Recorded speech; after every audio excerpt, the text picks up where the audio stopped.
erhebe die außerhalb unserer eigenen Nation, unseres eigenen Volkes liegt. In uns selbst allein liegt die Zukunft des deutschen Volkes. Wenn wir selbst dieses deutsche Volk emporführen durch eigene Arbeit, durch eigenen Fleiß, eigenen Trotz, eigene Beharrlichkeit, dann werden wir wieder emporsteigen, genau wie die Väter einst auch Deutschland nicht gestellt erhielten, sondern selbst schaffen mussten.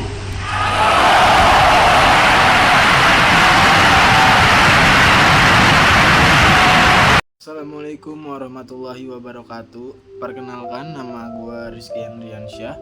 Di channel gue kali ini dan gue bakal ngebahas tentang masa-masa pemerintahannya Adolf Hitler.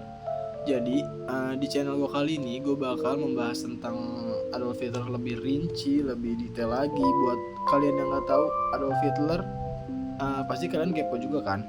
Ya udah, tonton aja sampai habis. Gue bakal bahas semuanya, oke? Enjoy your watching.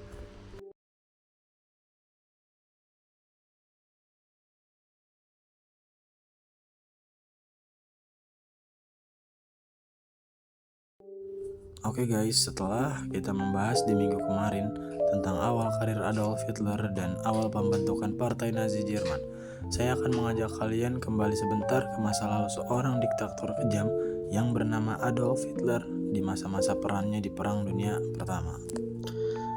Pada tahun 1914 sampai 1918 dalam Perang Dunia Pertama, keterlibatannya seorang Adolf Hitler sangat signifikan, seperti apa yang akan saya jelaskan ini. Pada suatu saat, Adolf Hitler bergabung dengan tentara Bavaria. Adolf Hitler, yang saat itu berusia 25 tahun, mendaftar sebagai sukarelawan di tentara Bavaria pada Agustus 1914. Segera setelah perang dimulai, meskipun ia adalah warga negara Austria, Adolf Hitler memilih untuk bergabung dengan tentara Jerman karena sentimen nasionalismenya yang kuat. Dan pada saat penempatan tentara, Adolf Hitler ditempatkan di front barat. Adolf Hitler ditempatkan di Regimen Lis, sebuah unit infanteri Bavaria, dan dikirim ke front barat. Berpartisipasi dalam pertempuran pertama Ypres di Belgia pada Oktober 1914. Dan pada saat di front barat, Adolf Hitler mendapatkan peran sebagai kurir karena kemampuannya dalam menggambar peta dan keterampilannya dalam berkomunikasi. Adolf Hitler ditugaskan sebagai kurir regimental. Perannya melibatkan pengiriman pesan antara garis depan dan markas komando, sebuah tugas yang sangat berbahaya. Adolf Hitler pun mendapatkan sejumlah penghargaan pada masa militernya itu. Selama masa tugasnya, Adolf Hitler menerima beberapa penghargaan militer atas keberaniannya, termasuk Iron Cross kelas kedua pada tahun 1914 dan Iron Cross kelas pertama pada 1918, yang merupakan penghargaan yang jarang diberikan kepada prajurit berpangkat rendah sepertinya. Adolf Hitler pun mengalami sejumlah pertempuran dan diantaranya Adolf Hitler berpartisipasi dalam beberapa perang besar, termasuk pertempuran Somme pada tahun 1916. Pertempuran itu adalah salah satu pertempuran paling berdarah dalam sejarah. Pada Oktober 1916, Adolf Hitler mengalami terluka karena serpihan granat di pahanya selama pertempuran Somme dan dievakuasi ke Jerman untuk pemulihan. Adolf Hitler kembali pada unitnya setelah pemulihan cedera yang dialaminya, yaitu pada Maret 1917. Menjelang akhir perang, pada Oktober 1918, Hitler menjadi korban serangan gas mustard dekat Ypres. Adolf Hitler mengalami kebutaan sementara akibat gas tersebut dan dirawat di rumah sakit militer di Peswalk, Pomerania. Dari seputar pengalaman perangnya, Adolf Hitler memiliki dampak psikologis yang berdampak sangat dalam pada pandangannya terhadap dunia. Kekalahan Jerman pada perang dan perjanjian Versailles yang ia ikuti selama masa pertempurannya itu sangat mempengaruhi pemikiran politiknya di kemudian hari. Setelah selesai di masa perangnya, Adolf Hitler membuat mitos tentang dirinya sendiri sebagai prajurit yang tidak dikenal, yang berjuang sangat membara untuk Jerman. Adolf Hitler menggunakan pengalaman di masa perang citra sebagai veteran perang yang patriotik. Pengalaman perang seorang Adolf Hitler ini menjadi patokan tentang bagaimana pembentukan ideologi patriarki, termasuk nasionalisme yang ekstrim, antisemitisme, dan keyakinan akan keunggulan in einer demütigenden Rolle. Pengalaman seorang Adolf Hitler pula memiliki Ich selber politiknya. Adolf Hitler sering führe euch ein.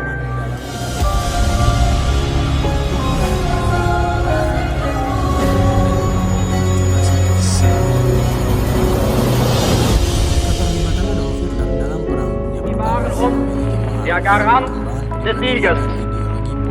Sie sind uns der Garant des Friedens. Adolf Hitler! Sieg Heil! Sieg Heil! Sieg Heil!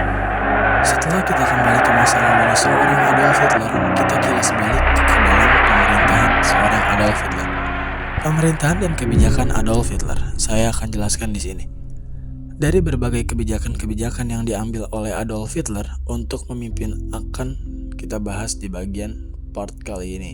Kita mulai dengan membahas struktur pemerintahannya yang digunakan oleh Adolf Hitler. Jadi, di dalam struktur pemerintahannya, di sini ada yang namanya sistem totaliter dengan Hitler sebagai pemimpin absolut, biasa dikenal dengan Führer. Yang dikenal sebagai Führer prinsip atau prinsip kepemimpinan adalah inti dari struktur pemerintahan Partai Nazi Jerman. Konsep Führer prinsip adalah konsep kunci dalam ideologi dan sistem pemerintahan Nazi. Ini adalah prinsip kepemimpinan yang menjadi dasar struktur otoritas dalam Nazi Jerman, yang dapat kita definisikan dengan arti menekankan otoritas absolut seorang pemimpin tunggal. Dengan ini menciptakan hierarki kekuasaan yang dimana struktur piramida dengan Hitler di puncaknya. Dan setiap level bertanggung jawab hanya kepada level di atasnya. Otoritas absolut Adolf Hitler sebagai Führer memiliki kekuasaan tanpa batas dan keputusannya tidak dapat diganggu-gugat. Führer prinsip menjadi dasar ideologis untuk kekuasaan diktatorial Hitler dan struktur totaliter Nazi Jerman. Prinsip ini memungkinkan kontrol yang hampir total atas masyarakat Jerman, tetapi juga berkontribusi pada keputusan-keputusan fatal yang akhirnya membawa kehancuran kepada rezim Nazi. Sistem pemerintahan Adolf Hitler yang bersifat hierarkis yang sangat ketat, ini adalah ciri pemerintahan totaliter Nazi Jerman. Sistem hierarkis ketat ini memungkinkan Hitler untuk menjalankan kontrol yang hampir total atas seluruh aspek negara dan masyarakat Jerman. Namun, struktur ini juga memiliki kelemahan seperti pengambilan keputusan yang lambat, konflik internal, dan ketidakefisienan birokrasi yang akhirnya berkontribusi pada kejatuhan rezim Nazi.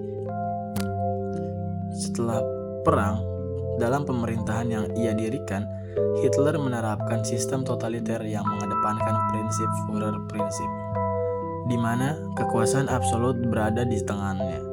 Struktur pemerintahan yang hierarkis dan ketat ini memungkinkan kontrol penuh atas masyarakat, tetapi juga menghadapi kelemahan dalam pengambilan keputusan dan efisiensi yang berkontribusi pada kejatuhan rezim Nazi. Dengan demikian, pengalaman perang dan kebijakan totaliter yang diambilnya saling berkaitan dalam bentuk, arah, dan dampak kepemimpinannya di Jerman.